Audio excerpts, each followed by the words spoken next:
कल मैं न्यूज पढ़ रहा था रिड्यूस सिलेबस की, लेकिन उसमें एक लाइन लिखी हुई थी, बिल्कुल बस बेटा मेहनत करते रहो, हमारे पास कोई और ऑप्शन भी नहीं है। मैं हमेशा कहता हूं एक साधारण स्टूडेंट के पास ना मेहनत के अलावा कोई ऑप्शन नहीं होता है, ठीक है। समय भी भगवान देता है, किस्मत भी भगवान देता है, ठीक है। आपके पास तो अगर आप देखोगे आपके पास सिर्फ और सिर्फ मेहनत बचती है, ठीक है। अगर आप वो भी चीज नहीं करोगे तो फिर बहुत दिक्कत वाली बात हो जाती है। और देखो टफ टाइम हमेशा आते हैं, और टफ टाइम में जो झेल जाता है वही स्ट्रॉन्गर बन के निकलता है। अदरवाइज लोग डिप्रेस होकर निकलते हैं कि यार बड़ा मुश्किल समय था, वो तो आता है भाई, आज नहीं तो कल आ जाएगा तुम्हारा। तुमने थोड़ा ना कंट्रोल कर रखा है कि समय कब टफ होगा और समय कब आसान होगा, वो तो है ही। अब वो तो सब ऊपर वाले लिख रहा है, सबके लिए अलग अलग स्टोरीज लिख रहा है, और वो स्टोरीज की एंडिंग भी आपके हिसाब की, आपकी मेहनत के हिसाब से चेंज होती रहती है, ठीक है। तो कोशिश हमारे हाथ में है, वो आप कहते हैं ना विदाउट एनी डाउट आप अपने समय को यूटिलाइज करिए, आप पढ़ते रहिए, और ये मत सोचिए कितने मार्क्स पे क्या मिलेगा, कौन सा पेपर आसान आएगा, कौन सा पेपर टफ आएगा, मैं सिलेक्शन के बाद मेरे को कौन सा कॉलेज मिलेगा, ये अभी सोचने की बात नहीं है।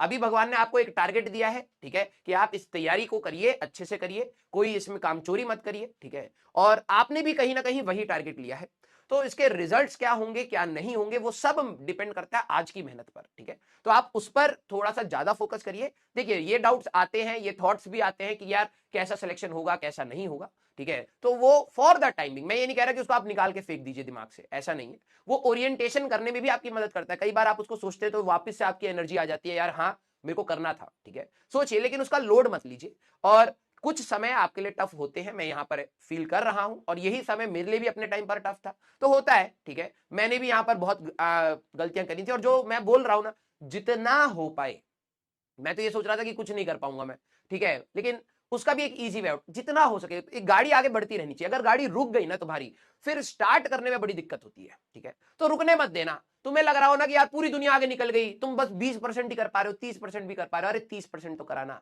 मैं तो उस स्टेट में से उठ के कर रहा हूं 30%, जहां पर मेरा मन ही जीरो का था। तो ये भी एक स्ट्रगल है, और उसमें आप फाइट मार रहे हैं, इसलिए कह रहा हूं आप हमेशा निरंतर प्रयास करिए, ठीक है। और सारी चीजें अपने आप अलाइन होती चली जाएंगी, आज नहीं तो कल, ठीक है। हाँ, कल मैं न्यूज पढ़ रहा था रिड्यूस सिलेबस की, लेकिन उसमें एक लाइन लिखी हुई थी, वो नेक्स्ट ईयर के लिए है, तो आप सभी लोगों के लिए कोई चिंताजनक बात नहीं है, ठीक है।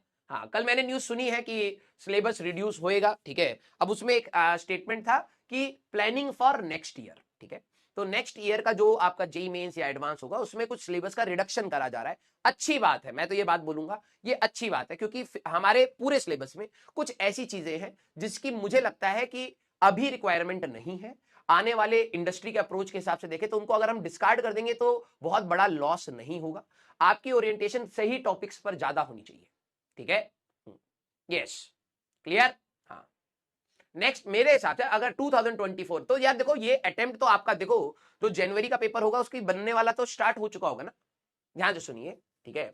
अगर सिलेबस में इसी वाले में अगर चेंजेस आते हैं तो आपको पता लग जाएंगे, कुछ कम ही होगा, ऐड नहीं हो रहा है, ठीक है। हम लोग अप्रोक्सीमेटली अपना 50% सिलेबस कर चुके हैं। अगर आगे में कुछ कम हो जाएगा तो बेनिफिट है, ठीक है। जल्दी आ जाए अच्छी बात है, नहीं आता कोई दिक्कत नहीं। हम ये टारगेट लेके चल रहे हैं, जो पिछले साल का सिलेबस है वो हमें यहां पर करना है, ठीक है। आप सभी लोग ड्रॉपर्स हैं तो आपके लिए तो और भी चिंताजनक बात नहीं है। रीजन बीइंग आपने मेजोरिटी सिलेबस तो टच करा ही हुआ है 12वीं का, कुछ कट जाए तो अच्छी बात है ना।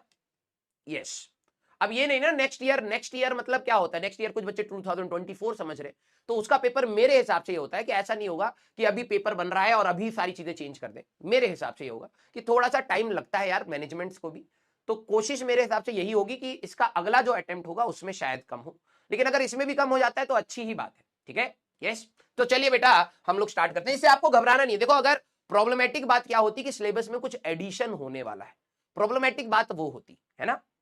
हाँ, ठीक है, प्रॉब्लमेटिक बात वो होती, लेकिन अभी वो वाली बात नहीं है, वो तो रिडक्शन की बात है। अभी हमारा सिलेबस बचा ही हुआ है। रिडक्शन का अगर कोई न्यूज आता है तो वो आपके बेनिफिट की ही बात होगी। चलिए, आपसे ज्यादा तो डाउट अब 12वीं वाले बच्चों को होना चाहिए वैसे तो, लेकिन आपको कोई दिक्कत वाली बात नहीं है, ठीक है। हाँ, यस, हाँ, ऐड नहीं होगा यार मेरे। हाँ, ये कह रहे मैथ्स डिलीट कर दो थोड़े बच्चे बोलेंगे फिजिक्स कर दो और कुछ बच्चे बोलेंगे केमिस्ट्री कर दो। हाँ सर, ऐसी ले लो हमको। हाँ, ठीक है, बच्चा कह रहा है जगह वो वाली मीम नहीं है, ठीक है, गाड़ी भरी पड़ी है, यहां से एक बंदा बैठता है वहां से गिर जाता है। वैसे बच्चों का दिमाग हो रखा है, यहां से कंसेप्ट डालो यहां से निकल जा रहा है, फिर यहां से डालो यहां से निकल जा रहा है, ठीक है। बच्चा कह रहा है ऐड कहां करोगे अब, हमारा दिमाग पहले भरा पड़ा है इतने कंटेंट के साथ, थोड़ा कम कर दो, है ना। गाड़ी या तो गाड़ी बड़ी कर दो। हाँ ठीक है,